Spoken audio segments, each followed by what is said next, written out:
Labdien, mani sauc Ainārs Samantovs, esmu apvienības Mēs kopā deputāta amata kandidāts.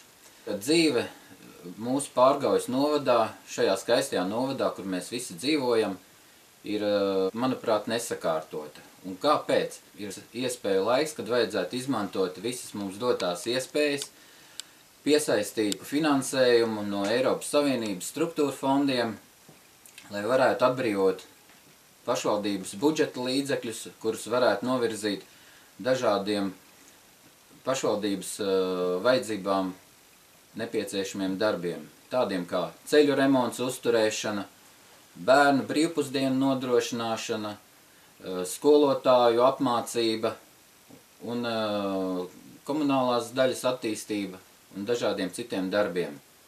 Manuprāt, šis darbs Pārgaujas novadā ir zem katras kritikas. Kā piemēru varētu uzreiz minēt nesen iesākto Raiskuma estrādes būvniecību, kuras izbūvēja doma pašvaldība pieņēmis lēmumu iztērēt 38 000 latu. Manuprāt, šis lēmums, ko domas deputāti pieņēmuši, ir zem katras kritikas, jo šādu naudu mēs varējām pašvaldību piesaistīt no Eiropas Savienības struktūra fondiem.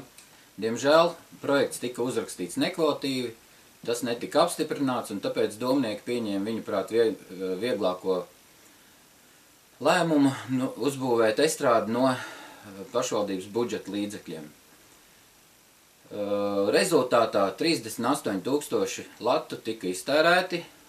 Ja mēs parēķinām, ka viens brīvpusdienas skolā maksā 80 centīmus, tad viegli sarēķināt, ka gada laikā par šo naudu, ko iztērēja estrādes būvniecība vai nepiesaistot Eiropas finansējumu, varēja nodrošināt brīvpusdienas 240 bērniem visa gada garumā. Jo 3 gadus es strādāju Priekuļu novada pašvaldībā, un liels bija mans pārsteigums, kad Priekuļu pašvaldība nodrošina saviem bērniem līdz 6. klasē brīvpusdienas. Pirmām 2 klasēm brīvpusdienas tiek nodrošināts no valsts budžeta līdzekļiem, un pašvaldība atlīdzina un maksā par 3. un 6. klašu bērnu brīvpusdienu nodrošināšanu. Tā kā, ja rēķinat būtu pašvaldībā kāds spēcīgs projektu rakstītājs, tad šie nauda tiktu izlietota liederīgāk mūsu pašu bērniem. Tas būtu atbalsts mūsu ģimenēm, vecākiem, kuriem varbūt šajos laikos nemaz tik viegli neiet. Salīdzinājumā es pastudēju materiālus, kas ir publicēti Pārgaujas novada mājaslapā par Pārgaujas novada attīstības stratēģiju no 2013. līdz 2019. gadam. Tur melns uz balti ir rakstīts, kad Pārgaujas novads atrodas pārliecinoši pēdējā vietā Eiropas Savienības finansējuma piesaistē, salīdzinot ar kaimiņos esošiem novadiem. Pašvaldība ir spējuši 8 gadu laikā piesaistīt no Eiropas struktūra fondiem aptuveni 900 000 latu. Salīdzinoši nākamais sliktākais rādītājs ir 2,4 miljoni latu. Labākais rādītājs bija, nereiķinot cēsis, protams, bija Priekuļiem, kuri spēja piesaistīt aptuveni 9 miljonus latu. Uz ko es to runu vedu? Uz to, kad Pārgaujas novadā katastrofāli pietrūkst strateģiskās domāšanas, lai varētu nodrošināt šo finansējumu piesaisti. Pārgaujas novadā nav raduši par iespēju un vajadzību piesaistīt cilvēku, kas ir atbildīgs tieši par Eiropas struktūra fonda projektu rakstīšanu. Ja ir kaut kādi lielie projekti, tad uzreiz pieslēdzās komanda, kas kolektīvi ņem un strādā, izstrādā šos projektus, un rezultāts ir acīm redzams. Vēl vēlētos teikt, ka mēs dzīvojam ļoti skaistā vietā, Gaujas Nacionālajā parkā. Un Gaujas Nacionālā parka teritoriju lielāko daļu klāja meži. Tā kā meža tēma ir man ļoti tuva un aktuāla, vēlētos akcentēt to, ka mūsu pašvaldība Pārgaujas novada diezgan vienaldzīgi izturējās attiecībā par tikko pagājušā gada maijā pieņemtajiem Gaujas Nacionālā parka apsaimniekošanas noteikumiem, kas būtiski ietekmē mūsu novada dzīvojošo cilvēku materiālo situāciju, tika izstrādāti jauni ministra kabineta noteikumi, un no Pārgaujas novada dīvainā kārtā ne uz vienu sēdi netika atsūtīts neviens cilvēks, acīm redzot nebija neviena kompetenta persona, kas varētu iet un aizstāvēt meža īpašnieku tiesības. Tā kā, manuprāt, strādājot pašvaldībā, pirmām kārtām pašvaldības darbiniekiem jārūpējās par saviem cilvēkiem, jo nevar būt tā, ka tiek uzlikti ierobežojumi dažādi, cilvēkiem tiek apgrūtināta saimnieciskā darbība, prasības viņiem paliek tādas pašas spēkā gan uz nekustamā īpašuma nodokļu nomaksu, bet tā ir sabiedrības problēma. Ja sabiedrība vēlas aizsargāt mežus, tad ņemat un kompensējat privāti īpašniekam nodarītos zaudējumus un sargājat uz nebēdu. Tā kā, manuprāt, tas ir viens no risināmiem jautājumiem sadarbībā ar pašvaldību savienību, par kuru būtu vērts runāt uz priekšdienām. Jo Pārgaujas novads ir lielākā daļa, vismaz pusi teritorijas ir Gaujas Nacionālā parka teritorijā. Tāpat man nav pieņemama Pārgaujas novadā piekoptā kadru politika. Manuprāt, tādu vienkāršu darbu, salīdzinoši vienkāršu kā strādāt kasē, iekasēt nodokļus, strādāt ar nodokļu programmatūru. Tur mums pašiem Raiskumā, Pārgaujā ir pietiekoši daudz izglītotu sieviešu, kas varētu ar šo lietu nodarboties. Tā vietā, lai piesaistītu mūsu cilvēkus, tiek ņemti darbā citos novados dzīvojoši cilvēki. Bet katrā ziņā tā attieksme pret mūsu vietējo cilvēku ir diezgan nav pretim nākoša. Man acīs iekrita vienoti novadam saraksta programmā rakstītais attiecībā par pašvaldības darbinieku izvērtēšanas kārtību, kad ejot uz 2009. Gada vēlēšanām bija precīzi tāds pats punkts ierakstīts arī kā šajās vēlēšanās, ka tiks izstrādāts izvērtēšanas kritēriji, pēc kuriem tad spriedīs par pašvaldībā strādājošo cilvēku kompetenci. Ir pagājuši jau zināms laiks, un diemžēl man gribētos teikt, ka nekas nav uz priekšu acīm redzot pavirzījies. Jā, arī šajā programmā tiek rakstīts tāds pats teikums un tāda paša doma tiek risināta. Ļoti svarīga joma ir pašvaldības attīstībā sadarbība ar uzņēmējiem, uzņēmēju darbības veicināšana. Protams, pašvaldības iespējas piedalīties uzņēmēju darbības attīstībā ir ierobežotas. Viena no iespējām ir infrastruktūras sakārtošana, tas ir ceļi, elektrības nodrošināšana, kanalizācijas, viss, kas pienākās. Un otrs ir savstarpējā sadarbība pašvaldības vadībai ar uzņēmējiem. Mūsu apvienība ir pārdomājusi, kā šo jautājumu varētu risināt, un esam nosprieduši, ka pastāv varbūtība, vienīgā iespēja kādā veidā atbalstīt uzņēmēju nekustamā īpašuma nodokļu atlaidēm. Lai arī šīs summas nav lielas, tomēr šī ir iespēja, kā pašvaldība var nākt pretīm saviem uzņēmējiem, kaut arī nelielas, bet tomēr atlaides dot, un tas ir tā kā cieņas izrādīšana šiem strādāt gribošiem uzņēmējiem, cilvēkiem par to, ka viņi nodrošina darbu Pārgaujas novada cilvēkiem. Jāizstrādā ir vienota stratēģija, jāpieņem saistošie noteikumi, kuros tad arī paredz šī nodokļa atlaides likmes. Vienoti novadām programmā rakstīts: veicināsim sporta kluba Pārgauja darbības paplašināšanos. Vai faktiski šeit nav tāda privātās struktūras lobēšana no pašvaldības puses?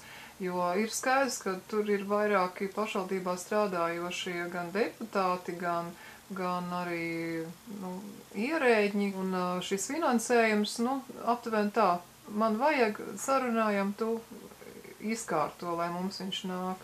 Pilnīgi pēc tā arī izskatās. Manuprāt, tā jau tikpat labi jebkuram nevalstisko organizāciju arī var ņemt un atbalstīt īpaši kaut kā izceļot, tikpat labi arī citas biedrības varētu ņemt un atbalstīt kaut kā īpaši izceļot. Kā tu redzi risinājumu šai situācijai? Kāpēc viena biedrība tiek atbalstīta no pašvaldības, faktiski lobējot viņas intereses, bet citas biedrības, kas ir saistītas vairāk ar izglītību un kultūru, nevar saņemt šo finansējumu tik lielā apmērā, kāds tiek piešķirts šai biedrībai? Kā tu redzi risinājumu šai problemātikai? Nu, manuprāt, biedrības valdes priekšsēdētājs ir Monvits Krastiņkungs, pašvaldības deputāts. Nu, tad, acīm redzot, tur ir tīrākais interešu konflikts. Arī Plūmes kungs, ja nemaldos, tur tāpat tās biedrībā darbojās. Hardija Venta bērni tur trenējās, cik es, man liekas, atceros, piedalās florbola sacensībās. Nu, es domāju, tu tikpat labi varētu prasīt arī kādas citas nevalstiskās organizācijas un biedrības, lai viņiem arī tāds pats pretimnākšanas princips tiek pielietots, un tad viņi arī varēs ņemt un attīstīties. Nu, ja tas viss notiek sabiedrības vārdā un atklātos pamatdarbības principos, tad uz priekšu, bet nu, tad līdzvērtīga attieksme arī pret citiem. Nodrošināt sporta aktivitātes, sporta dzīvi novadā, tā ir pašvaldības funkcija, un kad pārsvarā šīs mūža izglītības, sporta aktivitātes un kultūras aktivitātes varētu deliģēt no pašvaldības funkcijām šīm te sabiedriskajām organizācijām. Bet jautājums, kā to izdarīt tā, lai tas būtu taisnīgi, jo līdz šim izglītības un kultūras biedrībām nav izdevies saņemt tik milzīgu finansējumu, kāds ir šim sporta klubam Pārgauja, kas ir 10 000 gadā. Un mēs, protams, nevaram noliegt to, ka Pārgaujas šis klubs pilda šo pašvaldības funkciju, kas ir nodrošināt iedzīvotājiem sporta aktivitātes, un viņiem ir tiešām labi rezultāti, ir vairāk čempioni un pat pasaules mērogā un tā tālāk. Bet manā skatījumā uz šī te attīstības rēķina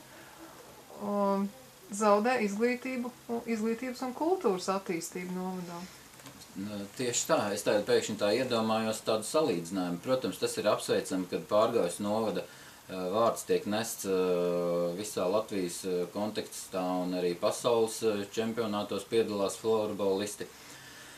Bet nu, tad es gribētu teikt tā, nu, vai tiešām starpība salīdzinoši tajās summās ir milzīga, un tad es gribētu jautāt, vai, teiksim, Hanzas dienu pasākumā florbolisti uzstāsies deju kolektīvu tērpos un dejos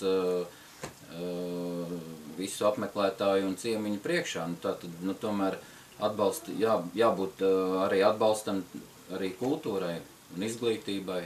Tā kā tikai ar vienu sportu mēs, protams, tas ir apsveicam, bet nu, tikai ar vienu sportu mēs tālu netiksim. Vajag arī kultūru un izglītību atbilstoši atbalstīt. Faktiski tas runā par to, ka atkal pietrūkst šī stratēģiskā attīstības plāna, kurā katrai šai nozarei tiek iedalīta pienācīga vieta un pienācīgs finansējums. Tieši tā. Tas, ko es varētu dot šim novadam, tas ir stratēģiskā domāšana, plānošana un arī savas pieredzes nodošana projektu rakstīšanā. Es redzu to, ka pašvaldības funkcija ir faktiski interesēties par iedzīvotājiem, apzināt viņu vēlmes, vajadzības un plānot savu darbību tā, lai tas būtu attīstībai kopumā ar pozitīvu tādu ievirzi. Problēma ir tā, ka ja iedzīvotāji paliek neapmierināti ar savu ikdienu, tad viņi meklē iespējas realizēt sevi ārpus novada. Un tā ir viena no svarīgākajām problēmām. Ja mēs zaudējam radošus, intelektuāli attīstītus cilvēkus, tad novads kopumā iet uz leju. Un es redzu vairākas jomas, kurās tieši pašvaldības funkcija būtu tā, ka viņi apvieno šos cilvēkus, ja uzņemās kā koordinātoru lomu.